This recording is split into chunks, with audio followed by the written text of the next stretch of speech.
Good morning mga bis! Samahan niyo akong muli sa Sarah Hazel. Dito lang yan sa Crossing Calamba at ayan nga yung entrance nila. Wow! At ayan nga mga auntie ko, kailangan na natin mamili kasi marami ng kulang sa tindahan. Konti nga lang ang pamimili ng Mami Joy nyo kasi nagbabudget lang ang taong ini. What? Yes po, opo, tama po yung narinig nyo. Diyos ko, kung alam nyo lang, napakahirap mag-budget. Yung tipong araw-araw kami itlog. Buti na lang kamo at pinalaki ko yung mga anak ko sa salitang kung ano lang ang meron, yun lang ang kakainin natin. Wow! At buti na lang kahit papaano naiintindihan ako ng mga anak ko sa sitwasyon ko. Dahil lang alam nila, ako lang talaga ang bumubuhay sa kanila. Aww. Kaya mami, kung alam nila yung pangaramdam ko, yung pangaramdam na solo parents ka lang, na kaya mo talagang kayanin ang lahat ng bawat pagsubok sa buhay. Aww. Pero minsan naman, pag may pasobra kami, tinitreat ko sila ng gusto nila. Paborito nilang Jollibee. Wow! Jollibee, baka naman. Sa sobrang hirap kasi ngayon, ang hirap ng mag-budget. Kung alam nyo lang, magkano lang yung binabudget namin sa araw-araw. Aww. Kaya kung akala nyo marami akong pera, Diyos ko, nagkakamali po kayo. Wala akong ganun. Oh no! At eto nga po, kahit po may tindahan ako, ay hindi ko po yan sariling puhunan. Hiniram ko lang po yan sa kaibigan ko na nagtitiwala po sa akin. Aww. Kaya nagpapasalamat po ako sa taong ngayon na kahit papano ay may tiwala naman po sa akin. Aww.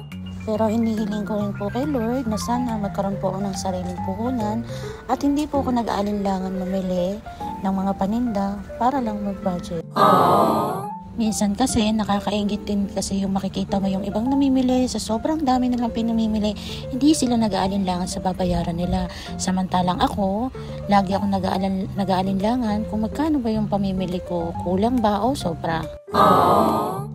Bilang solo parents kasi napakahirap po talaga mag-budget, lalo na po pagka may mga estudyante kayo. Aww. Bukod pa doon, iisipin mo pa yung mga bayarin mo sa kuryente, sa tubig, at iba pa. Aww.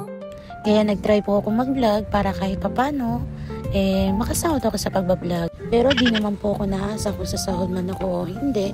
Pero nagbabakasakali din po pandagdag puhunan. Di naman po masamang sumugal basta para sa mga anak. Aww.